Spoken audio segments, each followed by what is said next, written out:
বিশ্বনবী ফাতেমারে বললেন, ফাতেমা, আলী কোথায়? ফাতেমা বলল, আপনার জামাই আলী আমার সাথে ঝগড়া করে বাইরে গেছে। বিশ্বনবীর চেহারাটা আগুনের গোলার মতো লাল হয়ে গেল।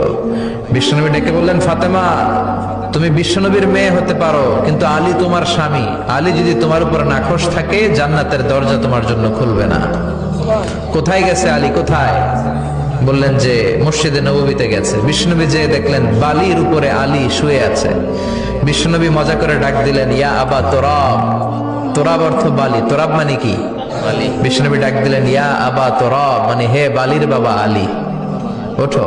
এখন আলী ওঠে না, রাগ করে আসছে। বিশ্বনবী এদিক দিয়ে তাকায়, আলী ওইদিকে তাকায়। বিশ্বনবী ওদিকে আসলে আলী এদিকে তাকায়। মনে মনে করে এতক্ষণ আপনার মাইয়াই গুতাইছে, এখন আপনি গুতাইতেছেন। বিশ্বনবী যাই বললো, আলী রাগ করো না, ওঠো, তুমি আমার চাচাতো ভাই, আমার ঘরেই তো তুমি মানুষ হয়েছো। ঘাপটি মেরে হাতটা ধরে টান দিলেন। সাইয়েদনা আলী উঠতে বাধ্য হলেন।